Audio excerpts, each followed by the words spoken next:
Hi, I'm Julie Ruby in the Classics Department, and so I would like to introduce to this afternoon's speaker, Morag Kersel.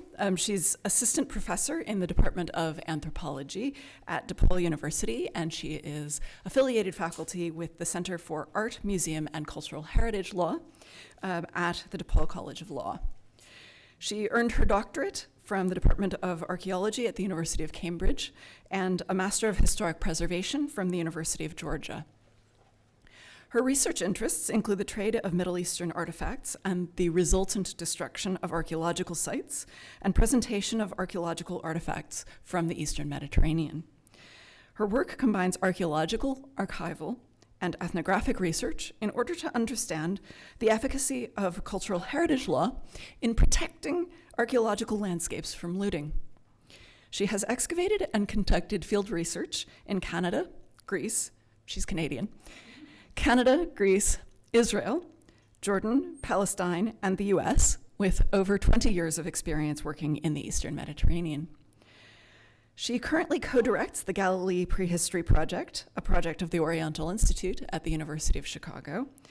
And that project investigates the Chalcolithic in Israel.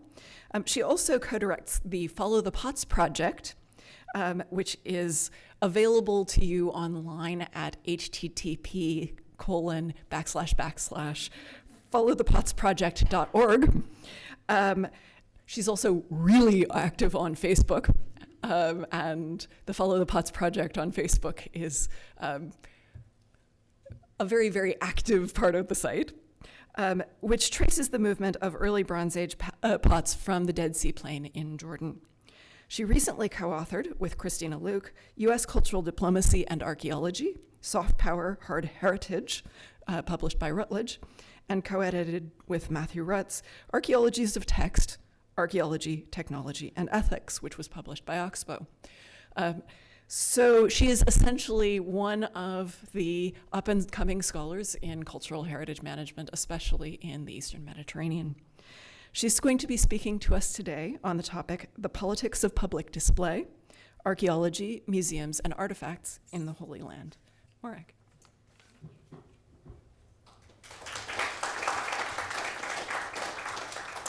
Thanks, Julie, for that very generous introduction, and thank you to you and Jesse and to Kathy Hart of the Hood Museum for having me and hosting me here at Dartmouth. It's a delight to be here.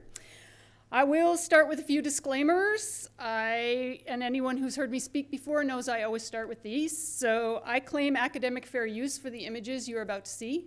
Either I took them, or someone out there is going to have an intellectual moment, and this will be an exchange of knowledge.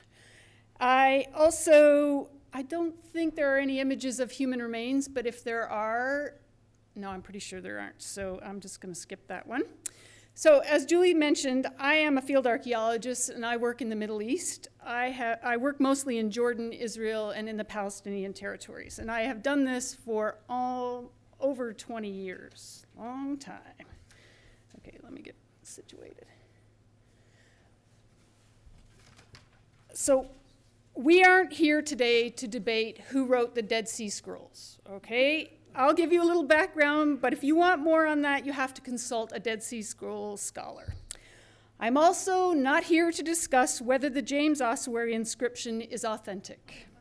That too is a topic for another forum, or as the courts ruled, conflicting scientific testimony makes it very difficult to determine authenticity. I want to also start with the disclaimer that I love the Royal Ontario Museum in Toronto. As a small town girl from Southern Ontario, and it would have been apparent that I was Canadian even if Julie hadn't said it, I firmly believe that there is no way I'd be here today if it wasn't for my many yearly field trips to the big city of Toronto and the Royal Ontario Museum. It was through the galleries of the ROM that I became obsessed with the Egyptians, the Greeks, the Romans, and everything ancient. Today, we are going to look at the idea of the museum and the purpose and the duty of museums. As I mentioned to Kathy a little bit earlier, a lot of this is new material, and it's a little bit ranty, so you can let me know if it works or not, all right?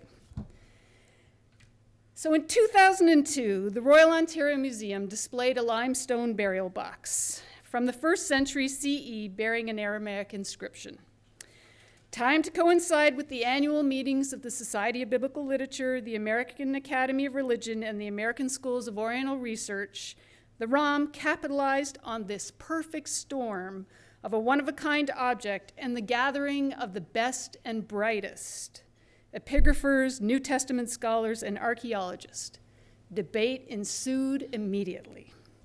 Critics asked how an artifact with no known archaeological find spot or provenance was presented to the AAR, the SBL, and ASOR by persons with no scholarly credentials or academic affiliations.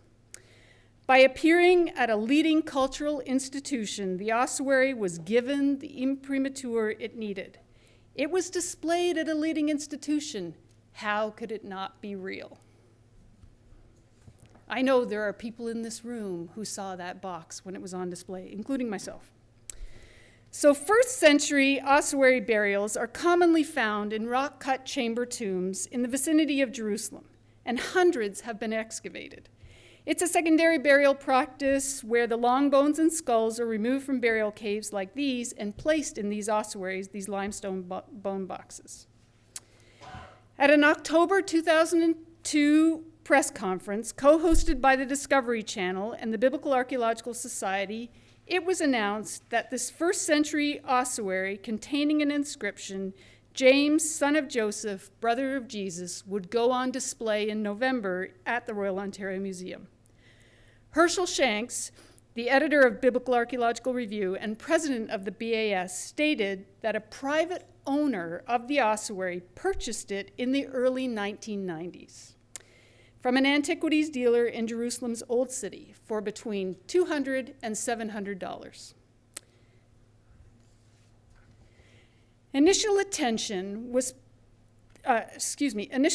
to the spectacular find focused on the fact that it might constitute one of the only intangible proofs of biblical narratives, archaeological and textual evidence for the existence of Jesus. Most of the Western world was soon caught up in the James, brother of Jesus frenzy. Discussions surrounding provenance, and by provenance I mean archaeological find spot, were rare, even though there were conflicting stories about the ossuary's object biography, how it came to be in the possession of longtime Israeli antiquities collector Oded Golan, and why it had only recently surfaced if it had been purchased in the 1990s. By this time, you may be wondering how it's possible at all that a single individual might own something, if real, that is the only archaeological evidence for the existence of Jesus. So tomorrow, any one of us could fly to Israel and we could buy an antiquity and bring it home legally. We could go into a licensed shop anywhere in the country, and here I have an image that I took 2 weeks ago from the Via Dolorosa at station number 2, across from St. Anne's Church at the Lionsgate Bazaar, selling an ossuary. I did check, and there was no inscription on it, just some nice florets, but any one of us could purchase that. Because the ossuary came from the antiquities market, it has no real accompanying data documenting its find spot. We'll never really know where it came from archaeologically. We don't know if it's from Jerusalem, if it was from a cave, if it was in a temple or a domestic setting, or if there were associated artifacts. How is it possible that this James ossuary was legally available for sale and purchase? So under the current 1978 Israeli law, it's legal to sell artifacts from collections that predate that day. It's a national ownership law which vests the ownership of archaeological material in the country. So in order to get an export license, and you can see here are some examples of the export licenses, dealers have to provide an inventory of what's in their shop, so a register of exactly what they own that they're going to sell. The licensed dealers have to register with the Israel Antiquities Authority, and that same authority is supposed to monitor and keep tabs on the sale and the movement of material on a routine basis. But how does it work in practice? Because that's what it says in the law, but how does it actually play out? So a tourist, any one of us remember, visits a shop in the old city, and we know that we should look for one of those licensed, prominently displayed signs. We buy an artifact and we pay the value-added tax, which we can get back at the airport when we leave. We are most concerned that our object is the real thing, because nobody, not any of us, when we're buying anything, do we want to buy a fake. So we ask the dealer for a certificate of authenticity. But what we don't realize that under the law is we need to ask the dealer for an export license. The onus is on the buyer, not the seller. The dealer doesn't have to offer us one. If the tourist asks for the export license, the dealer immediately contacts the Israel Antiquities Authority and says, I'm going to sell an artifact. Please issue me the export license for such and such an artifact. But tourists hardly ever ask. The tourist leaves with their piece of the past and nothing happens, because when you leave, how many people have been at Ben Gurion Airport? Anyone? Many of you. They never ask if you have antiquities, do they? No. And for a while they did in the mid-90s, and so I always ask when I'm leaving the country, if the security agents who are grilling me, I say, have you had training in looking for antiquities? And they look at me like I'm insane. But there was, in another life, in post-Oslo days, there was goodwill between Israel, Palestine, and Jordan, and they all three had training sessions for Border Patrol and Customs and Security on the movement of antiquities. So it did happen in a past lifetime. So as I said, in order to get the export license, the dealer has to call up the Israel Antiquities Authority and ask for them to issue the license. But in the registry, the descriptors are vague: limestone box. Many limestone boxes look the same. So if you go in and buy the limestone box you saw on display at the Lionsgate shop, and it is number 147, and you do not ask for the export license, there's no record of that sale. And that means that the dealer who has another limestone box that wasn't part of his original inventory, that was recently looted, in the back, he can reuse the number. And this is how illegally excavated material that was looted yesterday is entering the market right now. So you have to always ask yourself, will the real 147 stand up? And you always have to ask yourself when you're purchasing these things, am I getting the real thing? Because not only is it whether or not it is looted, but whether or not it's legitimate, because there are a lot of fakes in the market. But because we don't know if the James Ossuary was found in a cave in Jerusalem with bones or associated architecture or burial goods, doubts will always persist. Is it real? Is it fake? Was it made by aliens? And the question of who owns the ossuary can also be debated. But still, in November of 2002, it went on special exhibit at the Royal Ontario Museum.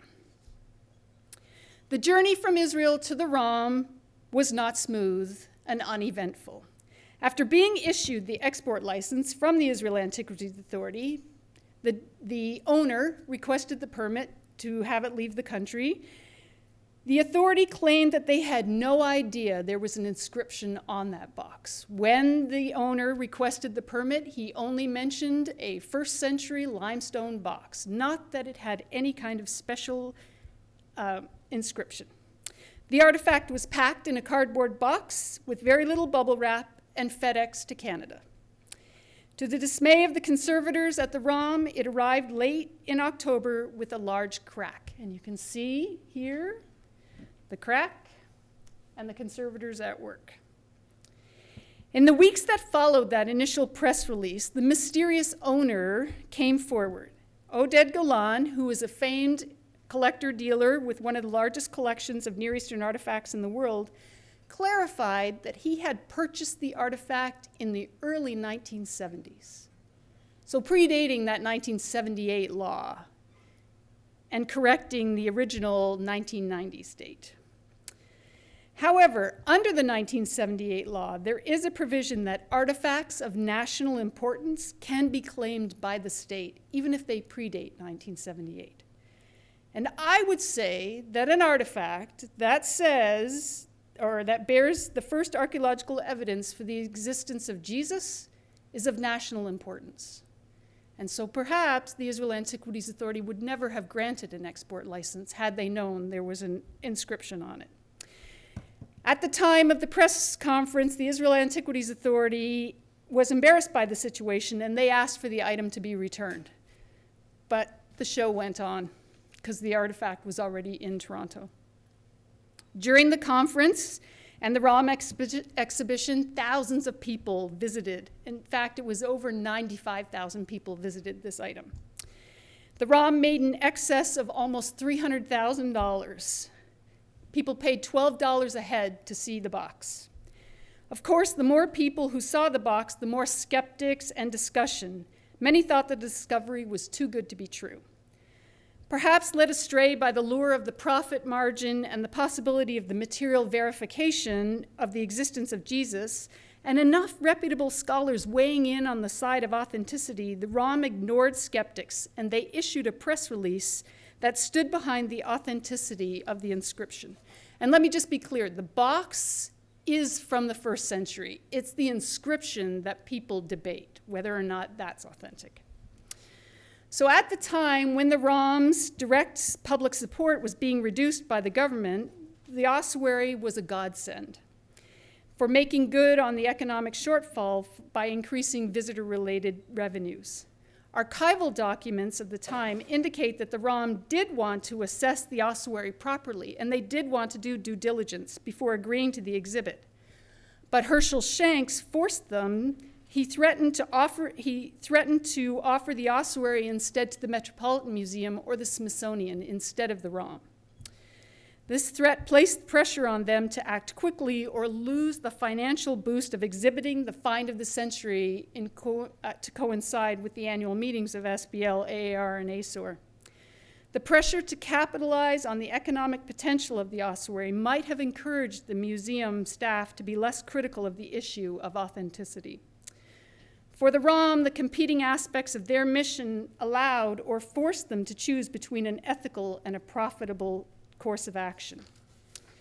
In many ways, the museum acts as a gatekeeper, occupying a position which allows it to decide what artifacts should be accepted as culturally important. By the time an artifact is presented at exhibit as genuine, the public expects that all the necessary checks have been performed by the appropriate experts.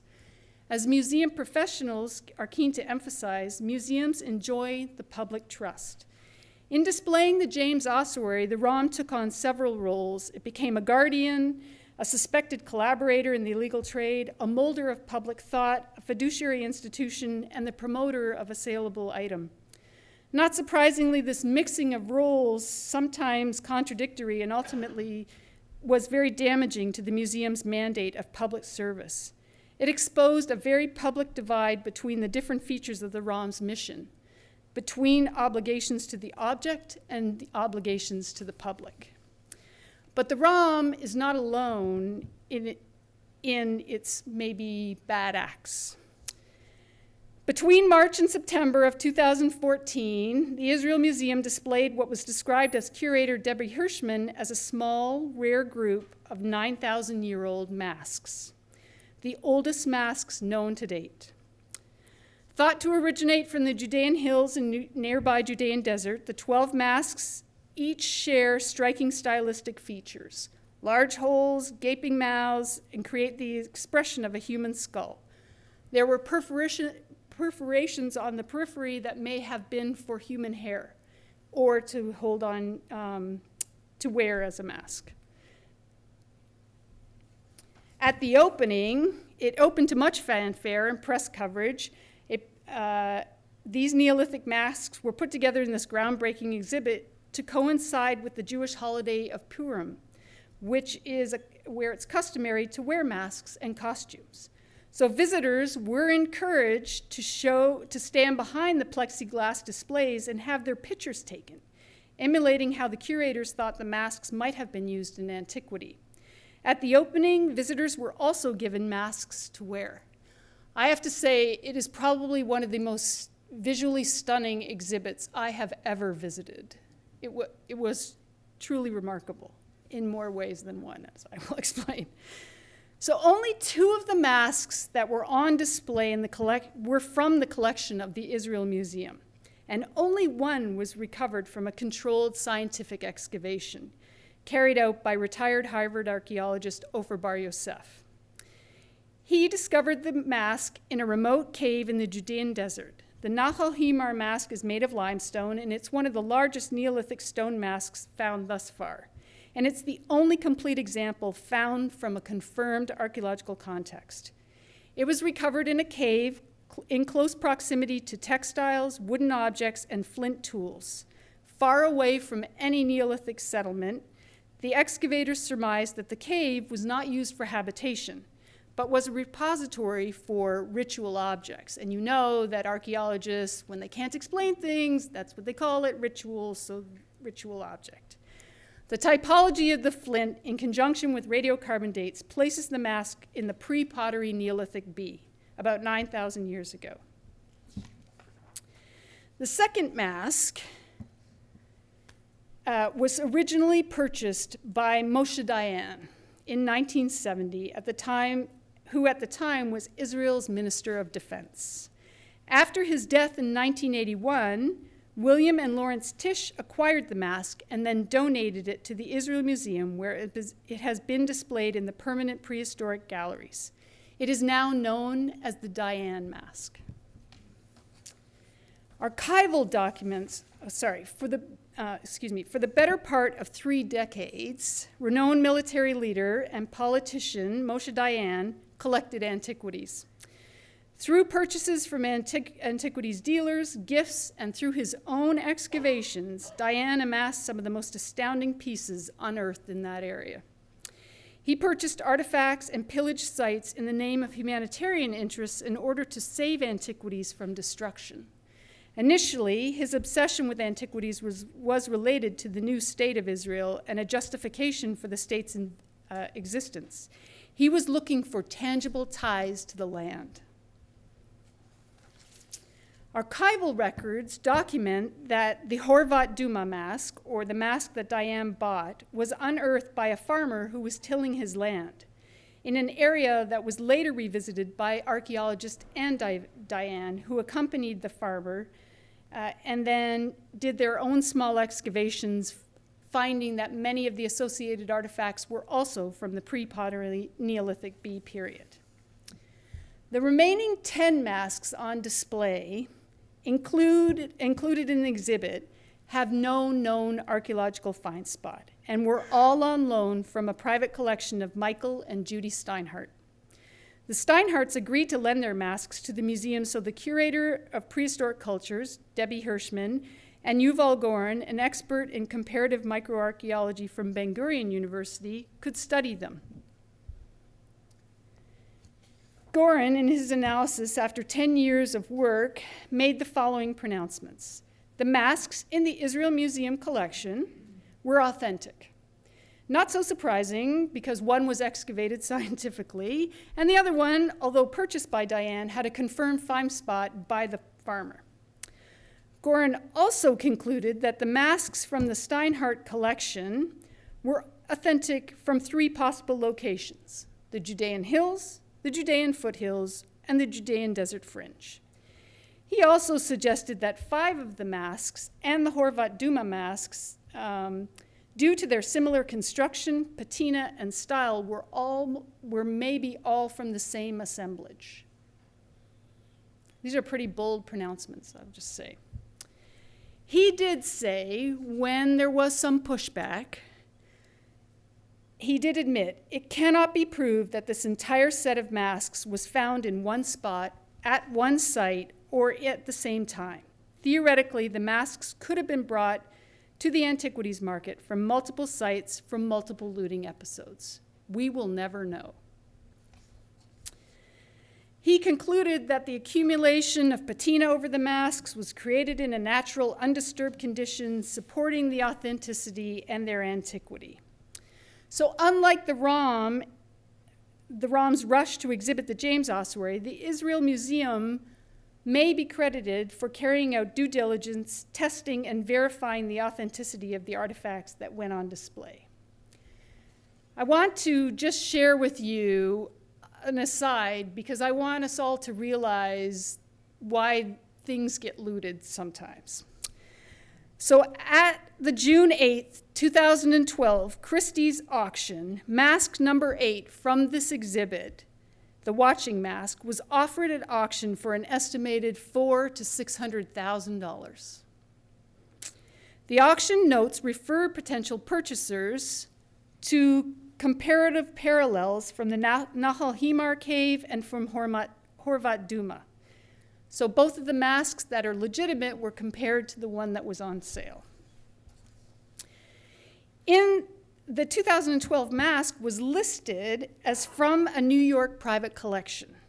Whether it was the Steinhardts who were buying or selling is unclear, and there's no record of the mask actually selling in this auction. But the mask now appears in the Steinhardt collection. In an image that is in the face-to-face exhibit catalog from the Steinhardt's home library, it shows the mask, you see it here, from the Christie's auction below a Picasso.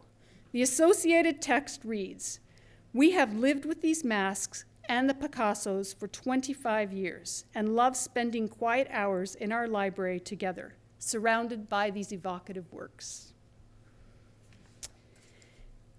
In the associated didactic material in the exhibit, there was little or no discussion of the acquisition of the artifacts from the market. There was much acknowledgement of the generosity and kindness of the Steinhardt's loan, but no mention of how demand for archaeological objects like masks like these leads to looting at Neolithic sites. And let me just say, I am not suggesting that the masks are from Jordan. This is just a looted Neolithic site in Jordan that I happen to work at. Did the museum fail in its responsibility to tell the entire story of the objects on display? In a discussion with the exhibit curator, Debbie Hirschman, she mentioned that there are 3 types of visitors to museums: those who spend 5 minutes, those who spend 10 minutes, and those who spend an hour in a particular exhibit. In a day spent observing visitors, I confirmed this pattern, which made me wonder if the average visitor only spends about 10 minutes in an exhibit. Would they even see or read a label or text panel about object ownership history? Would they care? Even still, I think it is the museum's duty to address these difficult questions and controversies surrounding the objects they place on display. I feel that this is another breach of the public trust and more about the politics of display and artifacts from the Holy Land. But really, the Dead Sea Scrolls are one of the best examples of politics and public display. So we're moving back to the ROM, and in 2000, and remember, I love the ROM. In 2009, the exhibit of the Dead Sea Scrolls at the ROM highlights how political exhibiting can be, and just how hard a curator's job is. The exhibit also tested the public trust in how museums present the scrolls to the public. There are almost more controversies surrounding the Dead Sea Scrolls than there are scrolls in existence. The academic community routinely is undecided and goes to battle over who wrote them, while nations routinely face off over who owns them. These texts offer some of our earliest contemporary evidence for religious thought and theology in the 1st century in this region. From their humble, albeit contested origins as sectarian and religious records, the scrolls, and the use of the term scrolls is a bit misleading since the majority of the 900 plus texts survive only as in fragmentary form. They're written in Hebrew, Aramaic, and Greek. In a hugely reductionist analysis, and remember, if you really want all the details, there are experts in this room and in other places that you can ask about the scrolls themselves. But in a hugely reductionist analysis, the academic divide over the scrolls can be broken down into two camps. Those who think the scrolls were written in the area of Qumran by the Essenes, and those who believe the scrolls were written in Jerusalem and brought to the area. Debate is vitriolic to the degree that recently Raphael Golb, the son of a noted Dead Sea Scrolls scholar, Noam Golb, and who is one of the main supporters of the Jerusalem origins of the Dead Sea Scrolls, Raphael, his son, was recently found guilty of identity theft after allegedly creating dozens of internet aliases and using them to harass and discredit other scholars who disagreed with his father's theories about the Dead Sea Scrolls. Accounts of the initial findings of in the Judean desert near Qumran, which is in the present-day boundaries of the Palestinian territories, between the winter of 1946 and 1956 vary widely. But Neil Silberman disputes claims that it was naive shepherds tending their flocks who found these initially. Instead, it was three members of a Bedouin tribe who had previously worked for eminent prehistorian René Nouveau. And they had some inkling of the importance of archaeological material. So in the post-mandate era of the Middle East, increasingly tightened border controls led to circumscribed movement for the Bedouin, and they had very limited areas that they could tend their flocks. This restriction led them to alternative choices for economic livelihoods, which included an increasing reliance on systematic plunder of archaeological sites.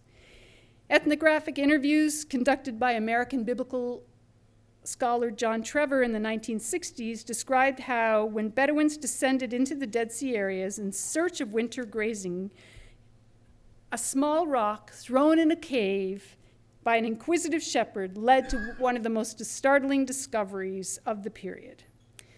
This sound of breaking pottery indicated that there might be something of value in that cave. So 3 Bedouin shepherds investigated further. Exploration revealed a number of tall jars with lids which contained brittle leather and parchment scrolls wrapped in linen. This remarkable discovery started a flurry of interest into the region and the scrolls and the biblical past. As word spread, archaeologists, dealers, collectors, biblical scholars all began vying for scrolls. There were daring tales of adventure of biblical scholars like Eliezer Zukenik of the Hebrew University, representatives of the newly formed state of Jordan, and archaeological organizations like the American Schools of Oriental Research. These tales became the stuff of legend and added to the mystique of the Dead Sea Scrolls. During the 50s and 60s, many of the newly discovered scrolls made their way into the antiquities market, while some were scientifically investigated and in the caves surrounding Qumran, and were deposited in the Palestine Archaeological Museum, which is now the Rockefeller. Until 1967, most of the scrolls were placed on display and kept at the PAM under the care and protection of the government of Jordan.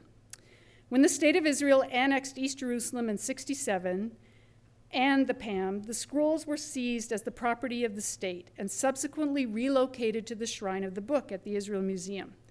They are now the showpiece of the Israel Museum with thousands of visitors each year.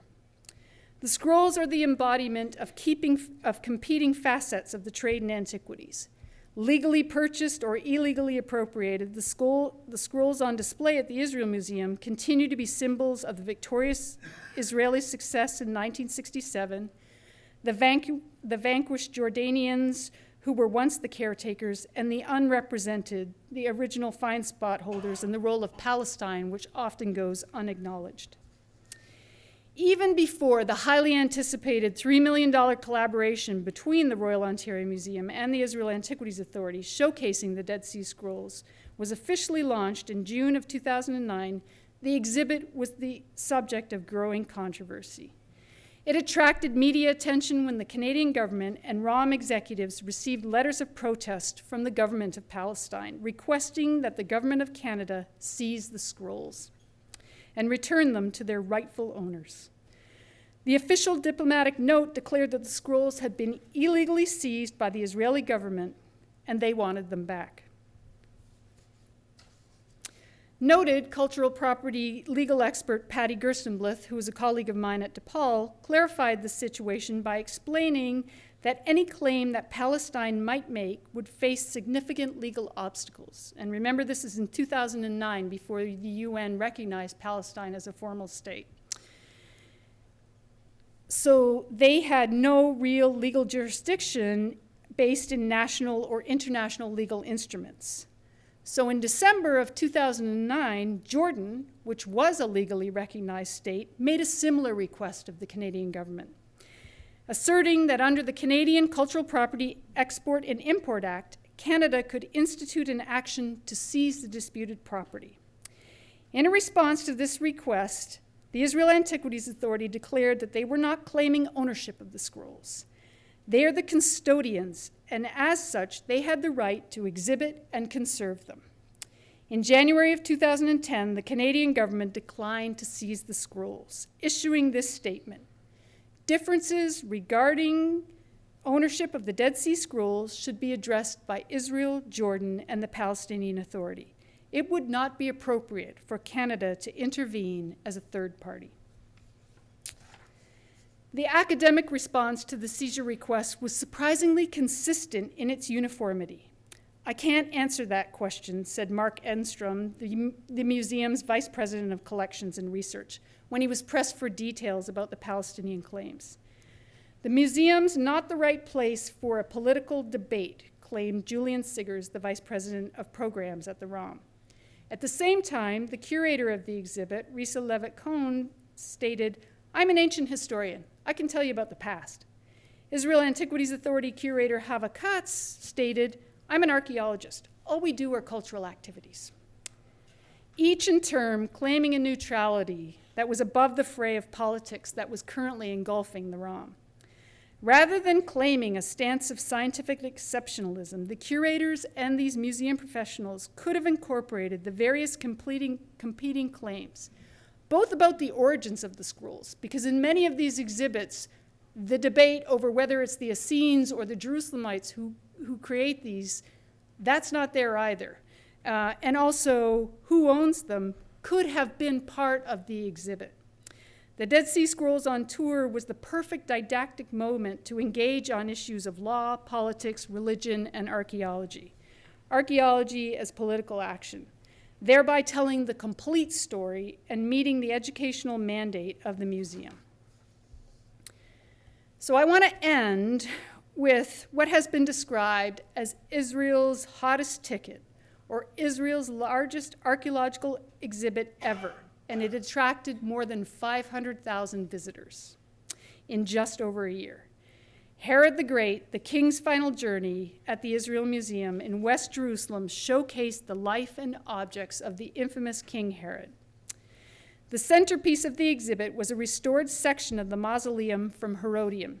Inside was a painstakingly restored sarcophagus reputed to be Herod's, and there is much debate over that. Just as with the academic controversies associated with who wrote the Dead Sea Scrolls, in their presentation of the artifacts at the Israel Museum, the Israel Museum assiduously avoided judging the hotly contested subject of Herod's past deeds as king. They also avoided any discussion of the controversies surrounding the mausoleum and the so-called Herod's tomb. Not only was there no discussion of debate surrounding the tomb attribution, there was no indication that the site of Herodion is located within the Palestinian territories. How is it possible that in the associated exhibition literature, Herodion is only obliquely mentioned as situated in Judea and Samaria, not in the Palestinian territories? The practice of archaeology in the West Bank is the direct result of a series of colonial and post-colonial international accords, conventions, and national laws. These policies were set in place ostensibly to protect the past for the future. The legislative programs that led to the current situation are the vestiges of the Ottomans, the British Mandate, the Jordanians, the Israelis, the Palestinians, and current oversight in Palestine is the direct result of a 1966 Jordanian law, two Israeli military orders, and the Oslo Accords of the early 1990s. Under the 1954 UNESCO Convention for the Protection of Cultural Property in the Event of Armed Conflict, both Israel and the Palestinian Authority, to which both Israel and the Palestinian Authority are a party, both agree to refrain from requisitioning movable cultural property situated in the territory of another high contracting party. The removal of artifacts for any reason, including display, is in direct violation of UNESCO customary law. When challenged regarding Palestinian claims to material culture on display as part of the Herod exhibit, James Snyder, who was then the director of the Israel Museum, noted that a huge sum of money had been spent to restore and make available for public consumption artifacts that might otherwise been lost. We're not about politics. We're not about minefields. We're about trying to do the best and the right thing for the long-term care of the material cultural record, said Mr. Snyder, quoted in the New York Times. Implicit in this statement is that places like Palestine can't adequately protect their own material culture, reinforcing the colonial notion of indigenous people as incapable of caring for their culture, and setting up the defense of the universalist paradigm of shared values and appreciation for common heritage that many museums support. Again, quoting Mr. Snyder from the New York Times, our goal was to invest in the preservation of this material and to return it to the sites. We are but custodians, and we are always ready for it to go back where it belongs. A correction was printed 2 days later in the New York Times that made it clear that when Mr. Snyder suggested a return of the items, he didn't mean to the Palestinians.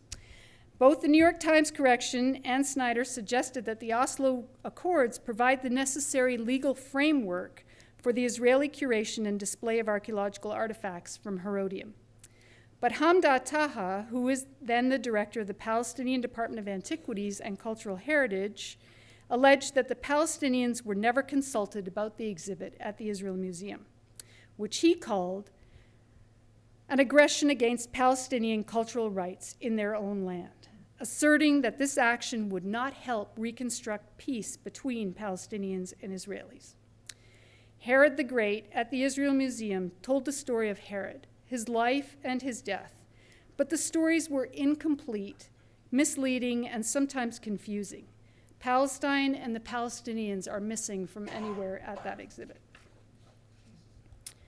So artifacts on display in any museum have all kinds of unseen accompanying baggage: political, national, institutional, disciplinary, personal, I could go on.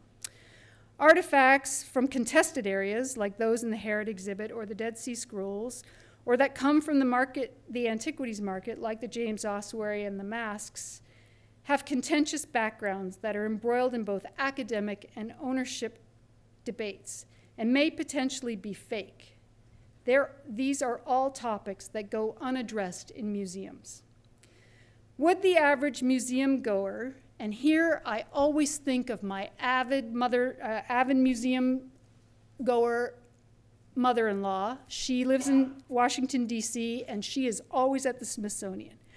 I always ask, what would Fran think? Would she read that panel? Would she care? She's a great barometer for me, and we have many discussions about this. She thinks I'm insane, but yeah. So would the average museum goer think of asking the sticky questions about where the artifacts come from? Who owns them? Should they be on display? Do they have some controversy associated with them? Or do they put their trust in the museums that display them to let them know if there are associated issues? What are the museum's responsibilities? The attitudes of museums and the average tourist towards Holy Land artifacts with iffy backgrounds or contested objects that are enmeshed in the political are often in a state of flux. Seemingly innocent exhibits which respond to public demand, and all of these exhibits were very popular. They sell out all the time. They have backstories of which the public is often unaware. A museum's willingness to turn a blind eye to these issues of archaeological find spot and politics ensures that the whole picture isn't being told. And isn't that the museum's duty, to present the entire picture? It's not only the museum's duty, but it's our duty as visitors and consumers to question and think about our devotion to artifacts from the Holy Land. Thank you.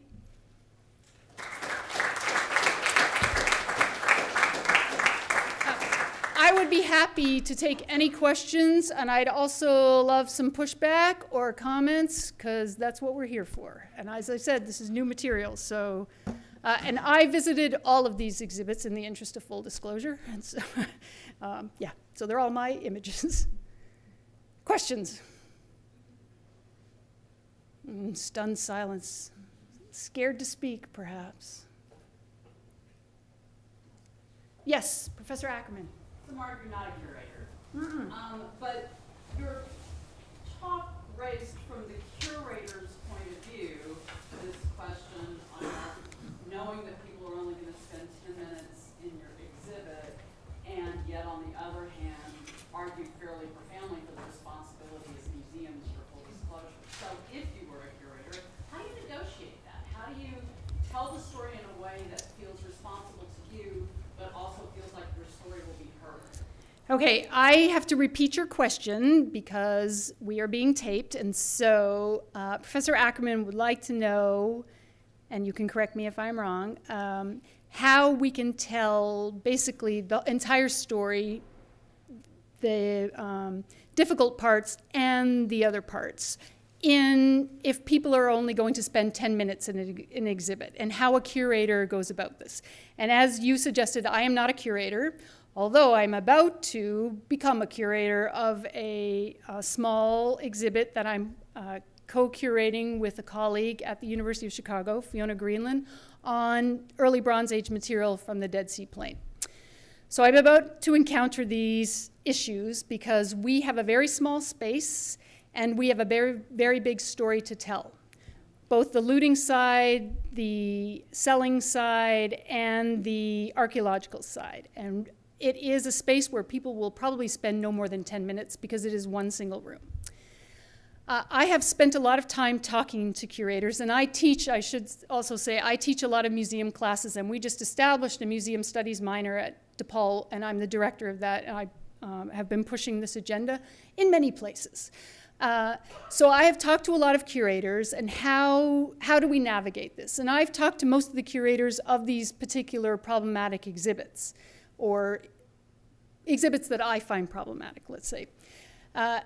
It's a difficult question, and sometimes in some of these exhibits, and especially the Dead Sea Scrolls, I spent a lot of time with those curators, the decision, first of all, not to tell the story of whether it was the Essenes or the folks from Jerusalem, that is something that they always grapple with, and they have to choose one or the other. They cannot tell both stories.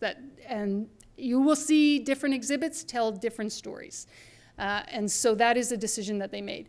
Just as it is a decision that they also made not to address, even in the face of public protest at the ROM, you had to basically cross a picket line to get to the Dead Sea Scroll exhibit every day. They decided not to just throw up a hasty panel that they did not think that the museum goer would read. So they have have a better handle and are much more professional at second guessing or anticipating what museum visitors want and what they will read. And in my many conversations with Fran, my mother-in-law, she said that she probably would not care or would be very interested in the debate over the Dead Sea Scrolls, who owns them. She doesn't care if they came from Israel, Palestine, Jordan. She's not interested in that. She's interested in them and what they say and how they're important to us today. she's the average museum goer. Maybe I'm just speaking to myself when I say we should have all these text panels that are honest and, give people the opportunity. But I think that that's the solution. Okay, we put up a text panel and nobody reads it. That's fine. At least it was there. And people had the option to read it. And I think that that's more intellectually honest, especially in the museum world. And I would say that in the case of the James Ossuary, they really had a duty to put up something, because the average museum goer had no real idea that there was this ongoing controversy that was playing out right in front of them. I mean, you could have been there the day that every esteemed scholar from SBL, ASOR, and AR was in that room having that very heated debate over whether or not the het was blah blah or this, and whether it was authentic. So I really think that that's where, more so than with maybe the Dead Sea Scrolls, the ROM really failed the public with the James Ossuary, and that was really about capitalizing on money. I honestly, I believe that, and I've had many conversations with people like Julian Siggers and Dan Rahimi who were directors at the time, because they are very good friends, and we're still good friends, but those are uncomfortable conversations to have. Yeah, Kathy. Do you think perhaps that even before the exhibition begins, that the proper place is not necessarily in the exhibition, but in the press release? So Kathy wants to know, from the Hood Museum, wants to know if it's a proper place to put in the press release any kind of perhaps issues that might arise or that are associated with the exhibits. I do think that press releases are the place to go, because that's what the press, and that's where the public reads. My mother-in-law reads something in the Washington Post and then she goes to see it. If it's said in the Washington Post there's a lot of controversy over who wrote the Dead Sea Scrolls or who owns them, she might then care because it was in the Washington Post. And I think that's another place that the Royal Ontario Museum erred in their reissuing of the press release in support of the inscription when debate was still out and there was no scientific evidence one way or the other.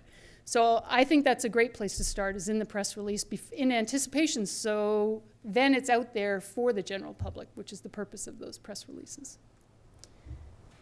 Yes? Is one of the reasons why people choose to offer less information than more, particularly in the Holy Land? In fact, so much has to do with politics. So and that you're going to be talking about Palestine and Israel, and very, very hot topics for decades. right. So the question is whether people purposefully leave out information because these are contentious areas, and they've been contentious areas for decades and probably will so for the foreseeable future. I think that as part of the curatorial process, and that people make decisions, and I think sometimes it's easier to err on the side of, we're not going to talk about that here, but we might invite a scholar to talk about it like this. And so we might have a public forum where we would talk about it then.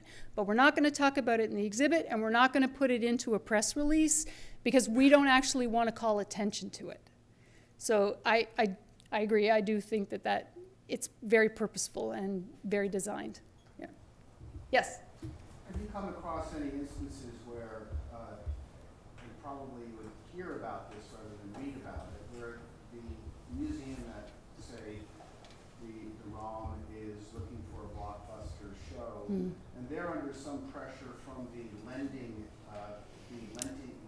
entity to leave certain things out or not to mention certain things, and that's kind of, it basically be a gentleman's agreement if they want the material, not to make it, not to make the lending entity look bad. So the question, which is excellent, by the way, is whether I have come across any instances where the lending entity has a gentleman's agreement or even a signed agreement that elements will be left out because it's not the story they want to tell.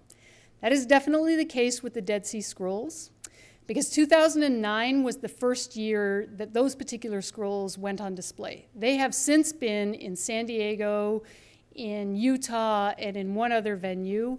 And they have told consistently the same story, even after the entire controversy that went on at the Royal Ontario Museum. This is because the message that the Israel Antiquities Authority and the Israel Museum want to be told is the one that is being told. So I know that there are other articles, people have done research on this, and there's documented facts on that. I don't know about the other exhibits. I imagine there are always, or there can always be, hidden agendas by the lending institutions, especially in the big blockbuster shows, because you get a package deal and you rarely can deviate from the script, because it's what the country in question or whomever, that's what they want you to see. Just as a follow-up, I Yeah. could see there could also be a potential problem with some of the underwriting donors as well. I'm sure that's, yes. And with the case of the masks, the Steinhardts were some of the donors. And so they definitely probably do not want a panel saying that the artifacts came from the antiquities market and that buying in the antiquities market can lead to looting of Neolithic sites elsewhere in the region. So I'm sure that there are other agendas that are at play. And this is, this is why I said that we should acknowledge how difficult it is to be a museum curator in this day and age. It's a tough job. And I think you answer to a lot of masters, and a lot of masters that we probably are not even aware of. And so my hat's off to them. I mean, I really admire people who go into museum curation. I think it's sometimes very thankless. I think there's a lot of reward and benefit, but I think when you mount what you think is an amazing show, and as I said, that mask show is amazing. It was truly visually so stunning. It just left out all kinds of elements that were like no one, I would say that probably 80% of the people who visited that had no idea that 10 of the masks on display could be fake or were not bought, or were bought on the market. So they're all, that's a problematic, for me, that's a problematic aspect of that exhibit. Yes?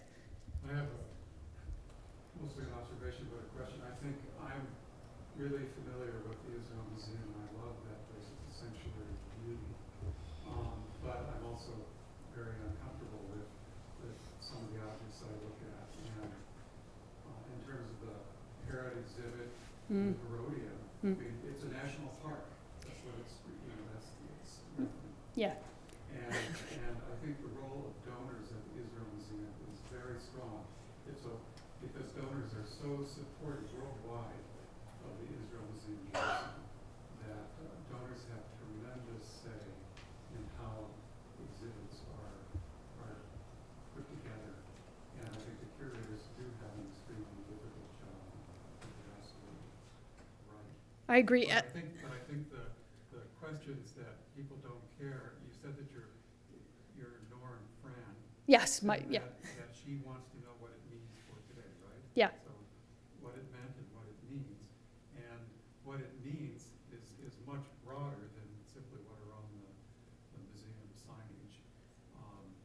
Can I just, I need to make sure that the people, because those are great comments. So if I'm paraphrasing you correctly, you can, if not, you can jump in.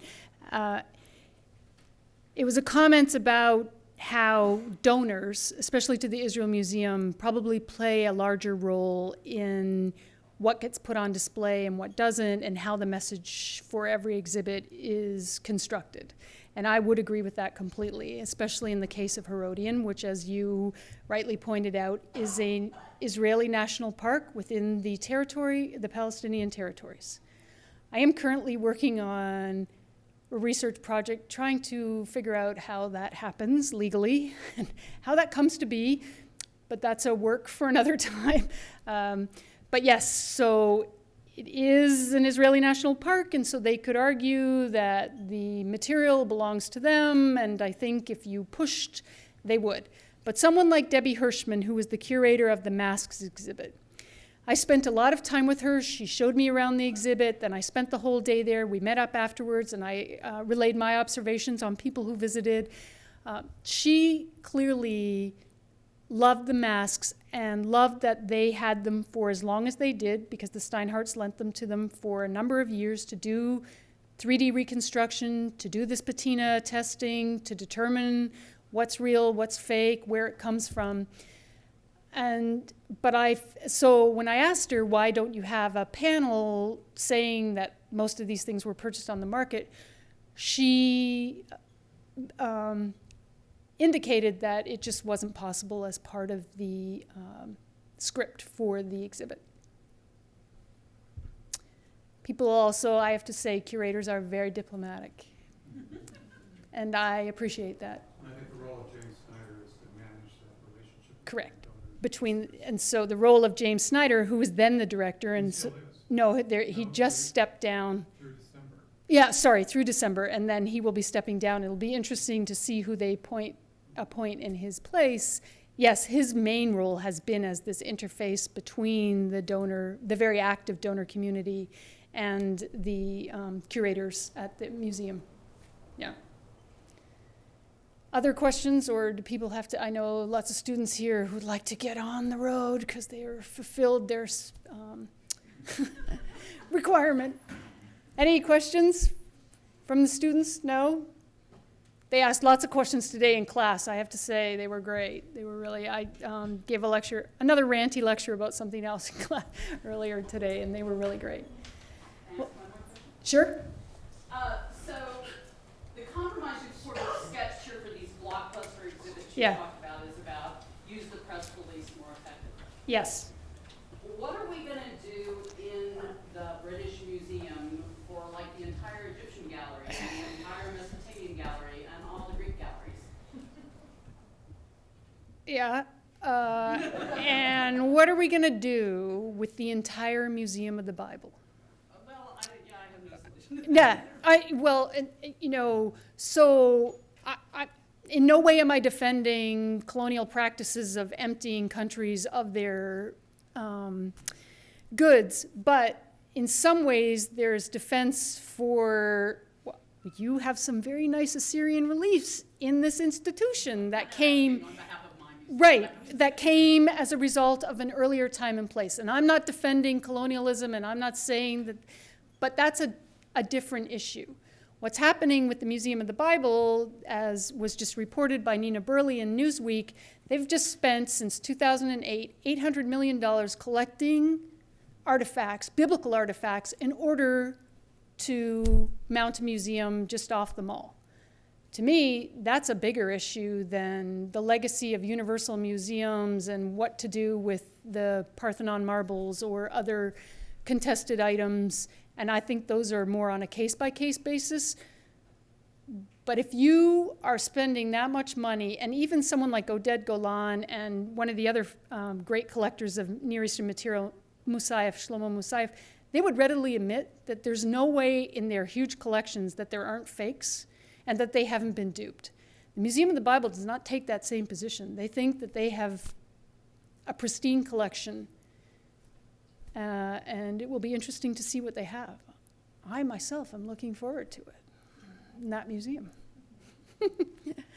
So I don't really have an answer to your question. I don't have answers to many of these questions, which is what I realized. Any last minute questions? Feel free to email me or to get in touch or follow us on Follow the Pots, either on Facebook or in Twitter. We are very active, as Julie mentioned. And we routinely, people argue about these issues on Facebook. So if you're interested, that's the place to be. There's an argument brewing right now over the reconstruction, the 3D reconstruction of Palmyra, and whether that should happen or not. So it just never ends. Thank you very much.